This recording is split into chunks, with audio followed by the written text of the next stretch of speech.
Pop Cult Parent is sponsored by Heroes for Hire LLC. Turn your vision to reality with Heroes for Hire. Heroes for Hire helps bring budding social entrepreneurs turn their ideas for change into fully functional 501c3 nonprofit organizations.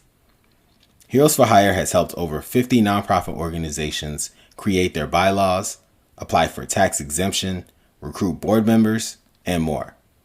Heroes for Hire is the Pop Cult's founding sponsor, and we are so excited to be partnering with them. Learn more at heroesforhirellc.com.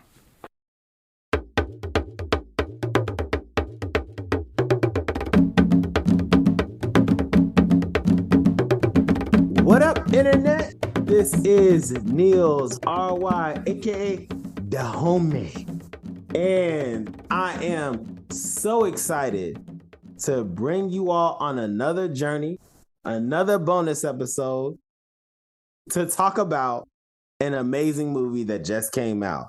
And because this is a bonus episode about a movie that just came out, I gotta bring my brother to help me out on this. So, ladies and gentlemen, and everybody else, without further ado, I want to bring back to the Pop Cult my brother Justo. Justo, how you doing, sir? Hello. Hi. I'm doing great. I'm all right. I'm excited to be here, Niels. That's what I'm here. we are excited to have you back. So I had to bring my brother Justo because we have to talk about The Woman King. The Woman King, Viola Davis produced. Woman King came out the beginning of September. It took about $50 million to make the movie. And at this moment, it is at $64 million. So it has made a profit without with a couple weeks going in. And the reason that Justo and I need to talk about The Woman King is because this movie was so good. It was just good all around in the theater. It's a good theater experience that you didn't see coming. I feel like, Justo, you walked out the theater. Did you text me or call me? Like something happened. You're like, yo, did you see this movie? Is that what it was one of those.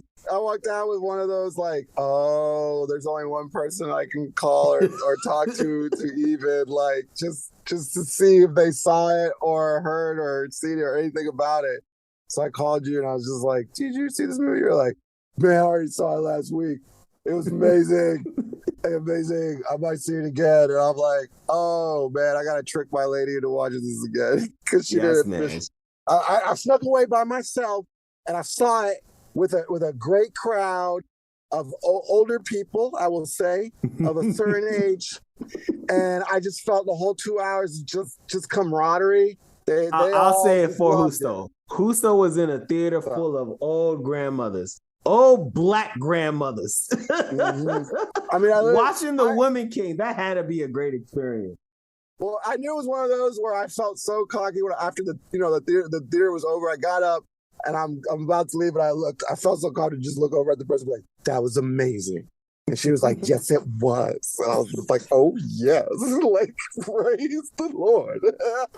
All right, I gotta go. I laughed. Like I was like, I was like, oh, that's all the human contact I needed for today. You said, job well done. Back into my cave. Back into my own cave. Let me go to work now. All right, so let's talk about The Woman King for a second. Again, The Woman King came out in September. A premise about The Woman King. So The Woman King is about a tribe in West Africa during the times of the slave trade. This is in Dahomey. And there is a army of women warriors called the Agoji or the Ajoji. I think it's the Agoji. And they are led by Viola Davis's character. I think her name is General Nanesca. It's all coming together as I'm talking. They also had Lashana Lynch in the movie. That is the sister who was in the MCU playing Maria Rambeau, Monica Rambeau's mother. She also was she was 007 in the last James Bond movie. She's done a whole bunch of stuff. She was the trainer in The Woman King. Then there was also Thuso Medebi, who plays the young, aspiring Agoji. I gotta get this name right. The new aspiring Agoji, and she looks like she's about to be a star up in Hollywood because she killed it. And last, but certainly not least, was Mr. John Boyega. And John Boyega killed it. He played the young king of Dahomey, but he chewed up every scene that brother was in. I say, anyways, the premise of the movie is there is this country, there is this tribe of women warriors, and they are like sick of slave trade. So they're doing their part to like find a new way to trade with the Europeans, and chaos ensues. So yeah, I'll leave it there, but I just want y'all to know, Pop Call, we are going to spoil the mess out of this movie. We are going to spoil the living mess out of all this. So if you do not want to hear anymore, please stop, go away, go watch the movie, and come on back, because Justo and I got you. So anyways, Justo, that is the premise of the movie. I'm so curious, brother. What are some of your favorite scenes of the movie? What was it about this movie that got you really excited? That's a great question. What really got me excited was straight up the trailer. Okay. I just wanted to, because this was one of those trailers that came, because I spend my downtime watching, people think trailers are dead. You can just watch them on YouTube, right? I just throw them in the background. Nowadays, you see ones that are like 2 minutes and 30 seconds, and they done showing you the whole movie. Ones that aren't cut up to the song, and then you go see the movie, and the song ain't in the movie, and now you mad because they try to hype you with the song. All these different things.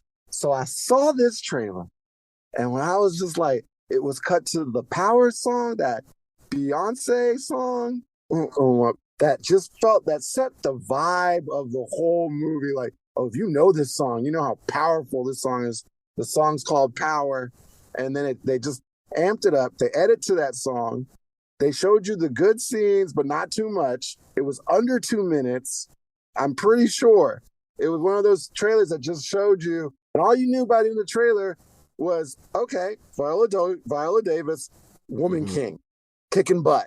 Because they showed you some action, and everything was very to the music, much like the Wakanda Forever trailer. That's why I'm comparing the two, because it also had, not to like compare, I know, but it's just because it's like two, the subjects or the whatever, the both movies, but just based on trailers alone, like, it seems like they're trying to go for the same story, because now Wakanda Forever has this whole, like, there's a whole bunch of women in this movie because he's gone.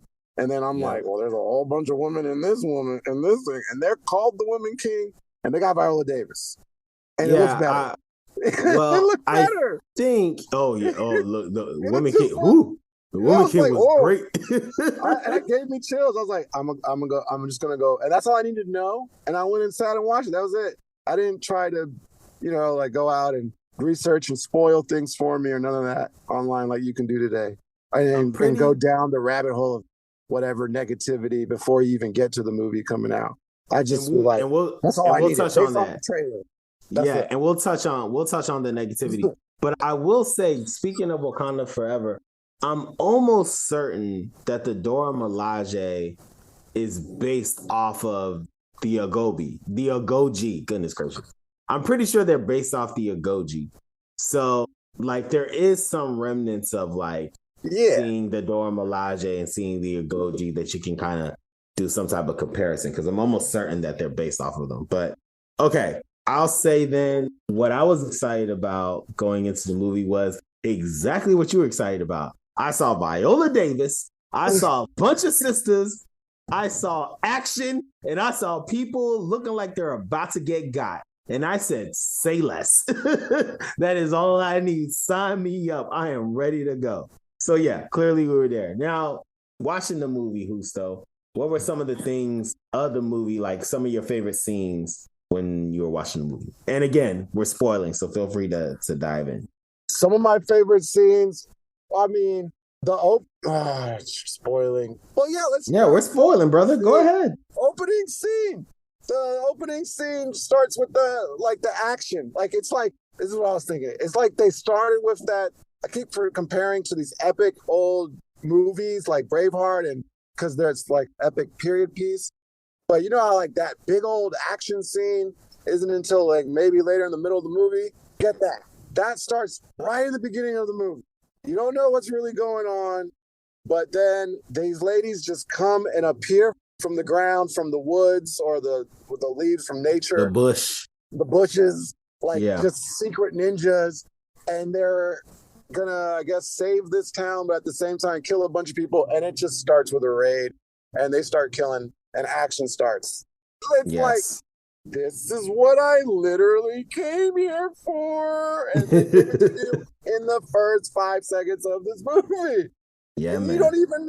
you don't know who's important, but you're already in. You're already in. Except for Viola Davis, because you know she's important. Yeah, I can't. And then like I don't know. I guess I'm jumping around. Like I just didn't anticipate how epic it was gonna be. Like the trailer didn't give you a lot, so I didn't know that. Okay, this half was gonna start with like this little girl. I didn't remember her much from the trailer, and what was her name? The actress name? The actress's name is like Thuso Mdebu. She's South African. So. Right. And then her character, Nawi, I'm looking at it, I'm not gonna lie. Yeah, like her character, I didn't know, oh, smack. This isn't gonna be about Viola Davis. This is gonna be about a little girl. Like, yeah, man. This even though she's 30. Even though she's, oh my God. Like I know, but like, okay, I guess it was one of those, here's a star turning role where it's said that this girl has to be a girl. It's a coming of age story. Clearly, in the middle of this epic war, this little girl has to become a woman or has to contest with getting married, and which is your standard for a lady. Like she's being used as property, almost like any type of period piece that you see. And it's like, dang, but you know she wants to be a fierce warrior. So she's a tomboy or whatever, and it's in her. And you're like, okay. It's like an African Huck Finn. You're describing right there, an African Tom Sawyer. And they hooked me in there, like, and I'm with something. Now I'm involved with this lady. We're in. Whatever happens to her, she is the one I must follow with with all my heart. Like, completely invested in her. Invested in her. And then every 5 seconds, you're like, oh, yeah, Viola Davis is in this movie. Exactly. Oh, yeah. It's back to her. I'm completely invested in this other person. And every 5 seconds, it's like, oh, yeah, you have Oscar award-winning Viola Davis being a badass. Yeah, man, I agree. Yes. I agree, Justo. So, and then they just kept adding a new character that's like just to like get you attached to. And that was like, oh, man. And then I guess another moment for me was when they finally bring in, I guess, bad guys. I guess you could say the antagonists and like the white-looking Europeans. But here's why it personally threw me off. He started speaking Portuguese. Yep. So I ended up understanding what he was saying. He started speaking Spanish, and I was like, oh, no, I'm the bad guy. No. Outer body experience. Now I'm just like looking at myself, looking around like, oh, no. This is good. Were the grandmothers looking at you when they saw the Portuguese brother? You're like, oh, you kind of look like him. Yeah, you kind of look like this guy. I was like, yeah, I have shame. I guess. Anyway, moving on. Justo, I gotta ask you, because I think we both came into this movie expecting it to be an action movie, and to your point, this was so much more than an action movie. Like, what would you describe this movie as? Like, what would you describe this movie as? An epic action odyssey? I'm just using a bunch of words. Action odyssey. Because it is somewhat of an odyssey, because the little girl has to grow up, and she leaves and has to come back to her town or her home. I'm not trying to spoil too much. And then, that's what it's like, one period epic odyssey. Like historical odyssey. Would you say, like, I wonder if it was as epic and dramatic of a story if the actors weren't as good as they were. You know what I'm saying? Like, if Okay. it wasn't Viola Davis doing the acting, if it wasn't Lashana Lynch, if it wasn't John Boyega and the new sister that came, or even the other sister, the tall sister, if it wasn't them, they're clearly phenomenal actors and actresses. Like, would it still have been that like strong of a story and strong of storytelling? Because like, dog, you could call this a drama. Like, this was an epic story, brother. Like, and I was just like so captivated. And then I get dope action. I get dope action. And I wasn't even expecting that because I'm so fixated on the story they're telling. So do you think it's the power of the actors, or do you think the story was just that good? It was definitely one of those prime examples of how the whole project can come together and it's all good. Yeah, I agree. It's the acting. I walked out of there having so much respect for whoever was acting in there because they act the heck out of that movie. Let's say, without spoiling, not only does the main little girl get to cry, or woman, I know now you told me she's 30, but she's playing this young person. Viola gets to cry. Boyega gets like. Hey, you can't have a Viola Davis in your movie if she ain't gonna cry. That's just facts. Facts. So she brings the heat. Like Boyega gets to do like this speech. He gets to act like this big king, and then he gets this moment where they give him a moment where he can like show that he's a really good king, and he does great.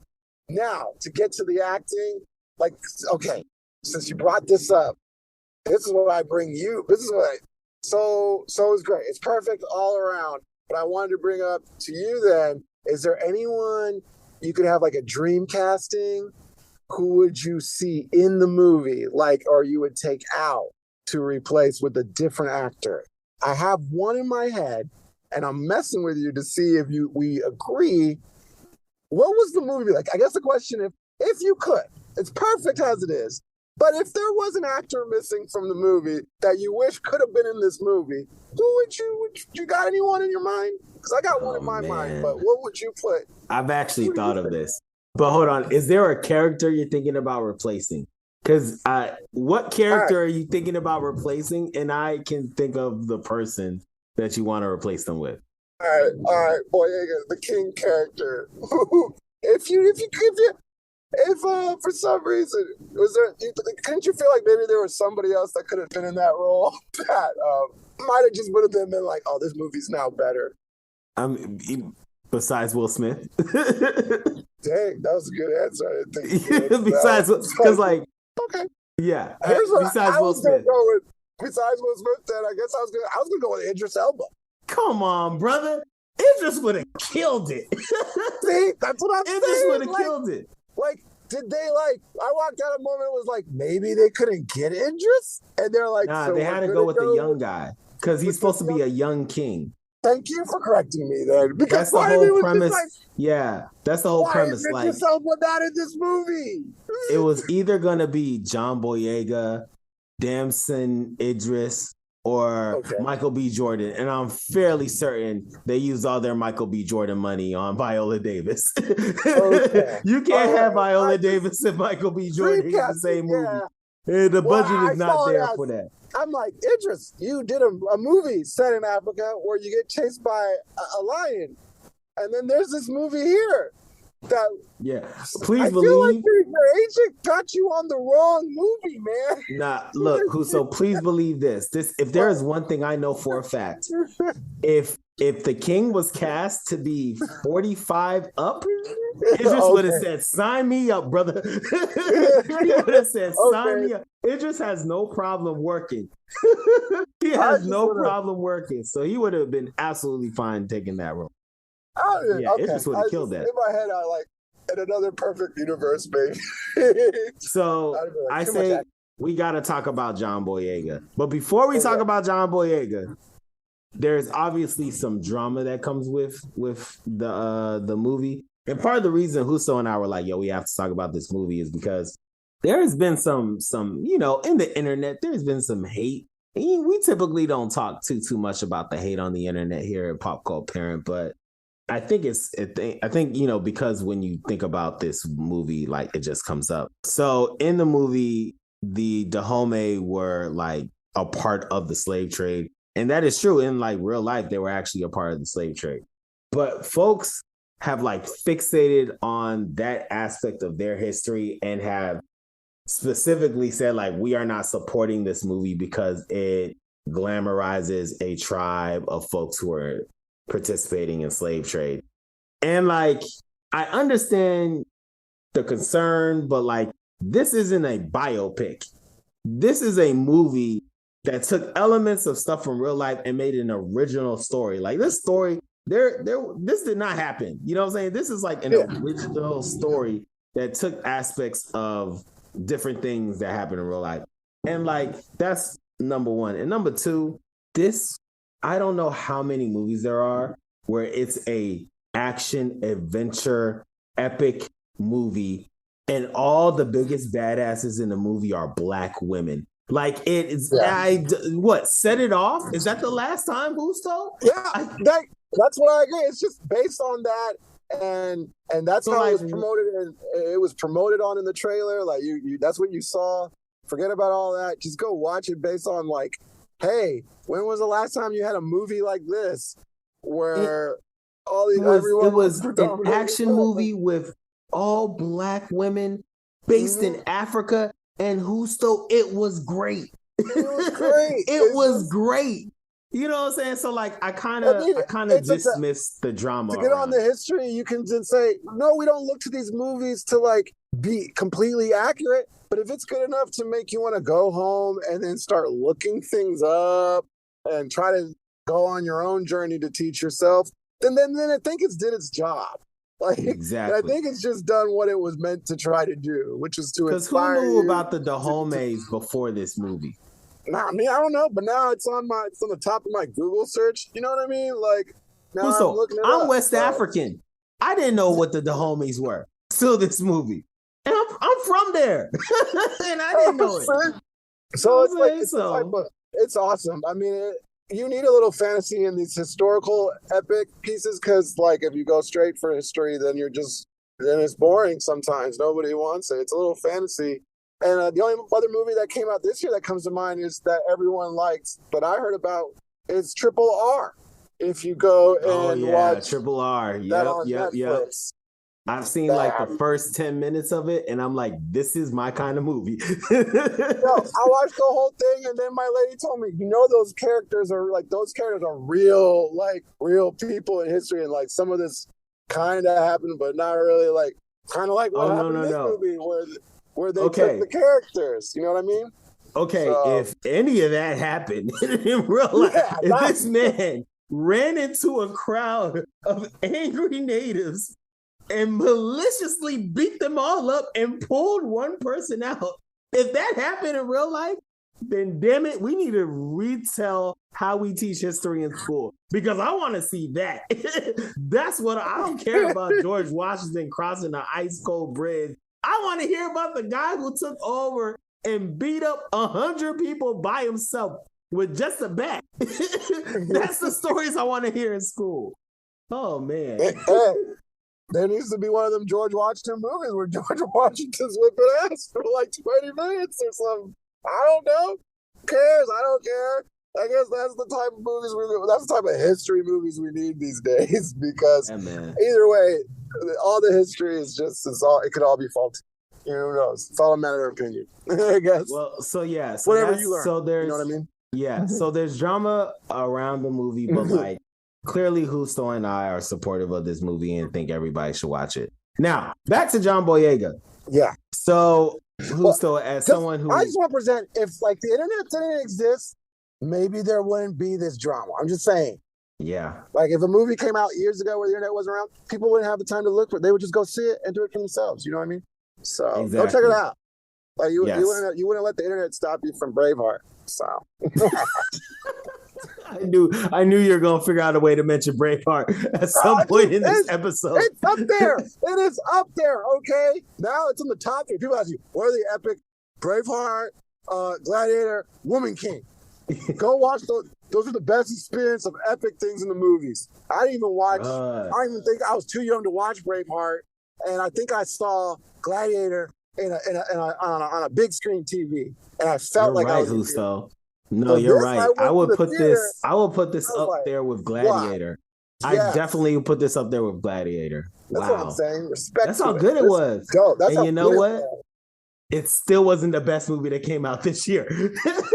That's how good Top Gun Maverick is. Well, yeah, that's how good. That's how good. There are some good movies this year. Yes. Okay. Anyways, back to John Boyega. So the reason that we keep talking about John Boyega is because John Boyega does a special thing in this movie that I think we, like, members of the pop cult, will appreciate, which is this. He wasn't the main character of the movie. He was in a few scenes, but every scene he was in, this brother was chewing up scenery, chewing it up, chewing it. Like, this man was like, he played charismatic, but he was funny, but he was serious. And he was still slightly unpredictable. So he was just fully captivating. And John Boyega is Nigerian. He through like, his family's from Nigeria, but he's, British. But he straight up brought all his Nigerian in that acting, because he sounded exactly like a West African. He's even from the like, even like the small mannerisms, like how he talked, how he moved, how he acted, like, he straight up killed it. So that's why, typically we probably shouldn't give this much love to a man in a movie that is all about Black women, but that's how good John Boyega did, man. I thought he did a great job. What about you? I thought he's great. Seeing him in that type of role, because thinking back to where we first saw him on Attack the Block, it's like it's definitely one of those roles where you're like, oh man, this guy is growing and he's becoming a better actor. And I should probably go back and look at his other stuff that he's done outside of Star Wars. Like, this is probably the best role I've seen since I saw him in Star Wars. I know with his side drama of Star Wars, like, I don't know if he got himself out of it, well, whatever. But it's like, oh, okay. I don't know how much he's done since the Star Wars. I think they did something. Was he in this one called Detroit? I don't know if he got nominated. He was in Detroit. Yep. He was in Detroit. That. And then here he comes, and it's like, oh, dude, this guy is awesome. Yeah. Look what happens when he's not in some ridiculous franchise. A franchise that's not using him right. Because, clearly he should have been the star. No offense to Ray, but he should have been the star of Star Wars. Pun intended. Yeah, I don't know how that got taken away from him, in a sense. Not taken away from him. Whatever. He thought he was going to do bigger for him. But they kind of decide his whole story. Anyway, but he's a great on his own. He's awesome. We knew it in Attack the Block, and we know it now in Woman King. He's got more stuff to do ahead. That's all I can say about him. All right, so there's two other things that I need to bring up. One, this is slightly funny, but it is what it is. Viola Davis, I don't know where she's from, but she has a pretty unique accent in almost every movie she's in. But this was the first time that Viola Davis, I was pleasantly shocked and surprised to hear Viola Davis straight up sound African, because that accent is very thick. And like everything I've seen her in, she always sounds like, I don't know if it's Boston or New York or some combination of the two. Like, I don't know what's in between Boston and New York. Whatever in between Boston and New York, that's like, that's what, like, Connecticut. I don't know. Like, she sounds like that. It permeates through every role she's in, except for this one. It was there, it was there to a degree, but she legit sounded African, and I was shocked because I was like, there's no way Viola Davis can pull off an African accent, and she did. What are your thoughts on that, Justo? Well, I don't think I got to give much of an opinion on her accent exactly. So she did good for me. It was passable for me. But aside that, let's go with like her physique. I thought she very much commanded the screen with a lot of moments when she didn't even have to speak. And then the fact that she been in action movies like that? Right. Like that's what I meant with the physique too, not trying to go over her body. But what I'm saying is, like, the way her like body actually glistened with the light hitting her, and like her like holding the sword and seeing her arm muscle, and the costume or whatever, I don't know how, whatever she's wearing, the outfit she's wearing in the for her character, and she's looking just as vicious and not trying to like be an ageist, but like at her time in her career, at her age, you know, a woman, I believe she's of over. She's 50. She's lady. 57. Yeah, she's okay. 57. I want to say 57. Like she does, you know, she looks like she's kicking ass. Yeah, man. Kicking ass. She looks like, oh man, she put in the work for this character. I just watched her be on like Murder. Last thing I watched her, and she was in like the Murder by, was it not Murder by Numbers? How to Get Away with Murder. Yep. And she was playing this, always working the suit, and she was, you know, just like being a lawyer or something, or whatever her character was, or the teacher. And then here she's a warrior, full warrior. Her hair, that haircut. Yep. To add to her character. Like all of that was awesome. So, and then of course, so you know she's physically like fully into it. You know her voice is gonna be great. Her tone. I don't want to spoil the story because like she plays, okay, I won't say whose, but she plays a mother as well. She plays a mother character.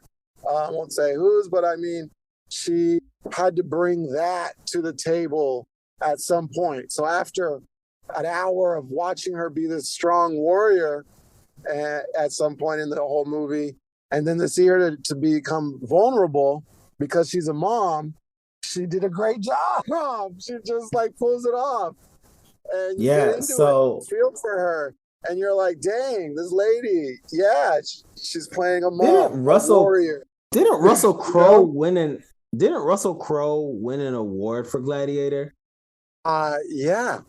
And he played a dad that left his son for a very long time to go to war. Yo, Viola Davis. If Russell Crowe won an award for this, the minimum, she needs to get in a nomination. Minimum nominated because she's up there, like she's holding the acting and the screen presence just as great as those guys. Did Mel Gibson get a nomination for Braveheart? I'm pretty sure he did. Yeah, he won the best. That's the one thing. That's the one he won for the best director, and then I assume he won one for acting. I gotta go check that. But he definitely won for best director. Viola Davis, minimum. So she needs to be nominated. Just at least. If you were, you know, if the Oscars were looking to fill that card, I'm just gonna say Viola Davis should be. I don't know anybody else who outacted her in her category this year. You gotta go to streaming. I mean, I don't know, Queen Latifah. Like, go back to the question: can you picture another actress in that role? Like, I don't. I mean, it's kind of hard to say. Equalizer. That's the only other. Like, I don't know. Shout out to Queen Latifah and Equalizer. Like, shout out to her. She's making it. She's the only one making money. People watching her stuff. You know, so the answer is Angela Bassett. You know, just okay, yeah. There is an answer to this, and it's Angela Bassett. But no shade to Angela Bassett. But Viola Davis is a better actress than Angela Bassett. It's no shade. It's no problem. It is what it is. So like, it's kind of hard pressed to find somebody than Viola Davis to like do better than Viola Davis. All right. Justo. We're gonna wrap up. Angela's busy. Angela's busy on TV too now. She and you know what? And we love Angela. We love Angela. Everything she does. Angela. She's a blessing. She's a gift. So Justo, we're gonna wrap up, but there's a few more things. You mentioned we talked about we're gonna spoil a whole bunch of stuff, but we're not gonna spoil one thing, which is like a twist that came in the movie. But we'll just talk about the twist. So there was a twist. What can you kind of share your reaction when the twist was revealed? Like the secret was revealed in the story. How did that? Oh man, I was along with the characters, so it hit me like I felt for when she found out. Dang, without revealing the twist, when she found out what she needed to find out, And then she like scurried and like it was too much information for the character to handle. Yeah. I was just like, oh man, this is good stuff. Period. Great job, Justo. I don't know what I'm saying. It gave me all the feels. Like I feel so bad for everyone now, and I just wish they could become. They would. Oh, please do not end with one not having the other. There. Yeah. Without like, you know what I'm saying? Is this gonna end where like is someone? Are we gonna Game of Thrones this? Someone gonna die and then not? And then I was like, oh man. So whether it ends that way or not, I don't know. I'm not gonna say. Yeah, well, I will say that when the twist was revealed, that's when I was like, this is not just an action movie.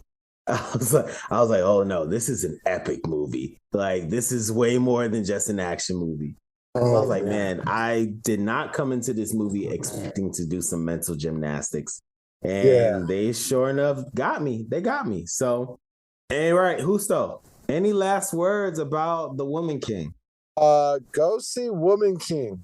Just go see Woman King for as long as you can in a big old theater. I'm sure like as soon as we drop this, it's going to be streaming in the next 2 weeks. But if you still can catch it in the theater, just go watch it. It's fun. It's epic. It's Viola Davis's best action movie to date. It's action. Facts. It's action packed. Go pee. If you do go, it's not boring at all. Because you're not that's good advice and stuff. But I only say that because the reason it's epic is because it's long. It's an over 2-hour movie, but you won't feel it. You will not feel it. It's also a great date movie. I took Shamel. She enjoyed it. She didn't fall asleep. She loved every second of it. And look, hey, I think Shamel and I have only gone to 2 movies together this year. And so it was like this and Top Gun. I'm telling you, hey, I need to take her to all the movies I go to. All right. Well, Justo, thanks again, brother. Great chance to react to another movie. And I'm sure we'll have some more bonus episodes for you to react to. But Justo, thank you kindly, brother. Thank you, man. Thanks for that. Of course. And thank you all for listening. We have new episodes every month. You can find us on all social media at Pop Cult Parent, POPCULTPARENT. Visit us at www.popcultparent.com. Email us at popcultparent@gmail.com. Don't forget to rate us, review, and subscribe. And as always, join the cult. Peace.